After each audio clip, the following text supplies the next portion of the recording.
What's going on, guys? My name's Corey Vanderploot at Corey Photo on Twitter and Instagram. And my next question comes from Dev. He's been watching my tutorials over and over again and trying to see if he missed anything. But he keeps having issues with dark patches near the side of the forehead. It makes everything look very patchy.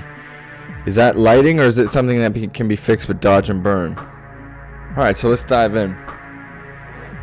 So this is an already retouched image. We're just going in to fix the finals.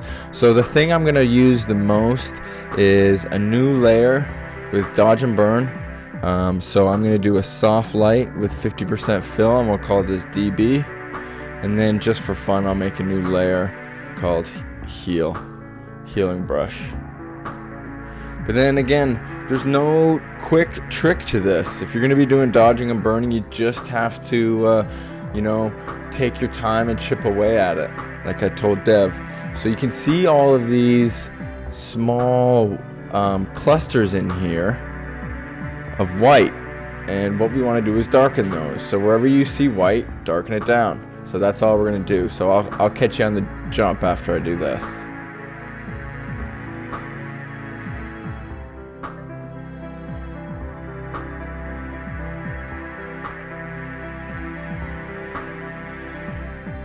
Okay, now this is just our first pass that we're done, but you can already see there's a huge difference in blotchiness.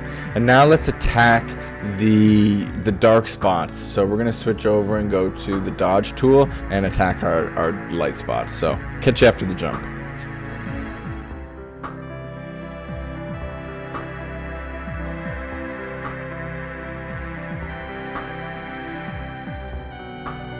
Alright, you can see there's a massive difference here just taking a quick step of the dodge and burn. I'm going to do one more pass at it, and then we're going to sort out these dark spots in the corner. Alright, one more jump.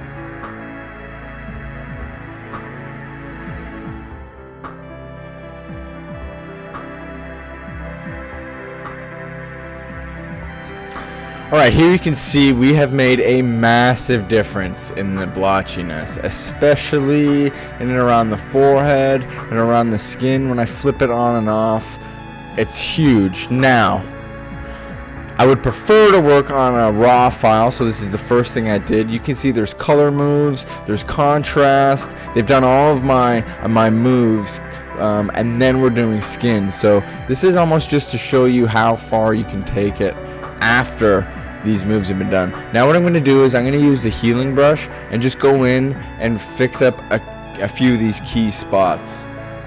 You can see these highlights on the nose are very distracting, and then just some small other things like these big pores are very distracting. You got to go in and you got to be very tedious with how you do it. You can't use a big brush. There's no real shortcuts here. You just have to take your time and do it right, and just kind of settle in. Get ready for a long, tedious, meticulous little retouching session. So I'm just going to do one more quick scan, and I'll meet you after the jump.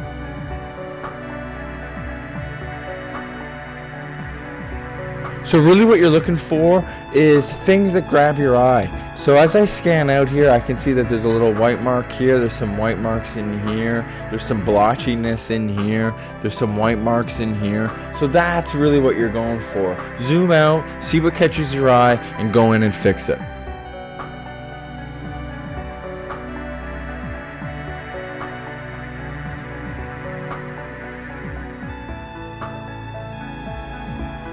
Alright, here you go. We can see we fixed up a lot of the blemishes and a lot of the things that caught your eye, and if we take away everything that we've done and do the on and off, it is a huge difference. I would not recommend you doing your skin as the last step, because there's just some small little intricate details that are going to be cemented into your file. You really do want to do this first, but you can see, after the fact, this is a tremendous difference in terms of blotchiness, in terms of overall complexion, in terms of distracting things in the face.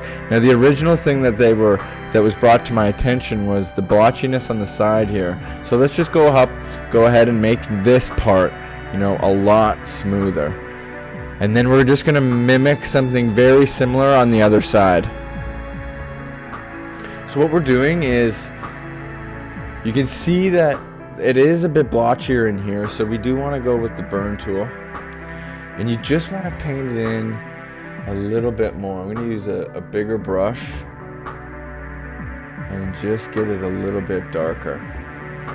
Come out wide with a bigger brush and just kind of paint it in like that so it's nice and smooth. Now that might seem a little harsh, so I'm going to bring this down a little bit. And then what I'm going to do is actually take another curves layer and just bring this right down. Bring it right down, delete it, and then I'm going to take a big brush and we're just going to paint it in the side of our face. Oh, you want to make the opacity somewhere around 11% and just sculpt it in. We're sculpting with light here. Great. Take your opacity back to 100. Get it off of here. So what we're going to do is just take this and just drop the opacity right down. And then that just gives a nice little bit of edge just to mimic the other side. And there you have it. Take all of these layers, drop them into a folder, flip them on and off. It's a big difference.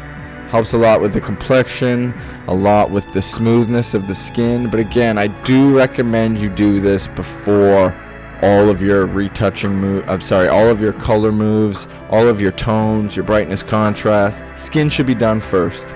Alright guys, if you have any more questions, please feel free to leave a comment or reach out to contact@coreyvanderploeg.com, and I'm happy to answer any questions you have.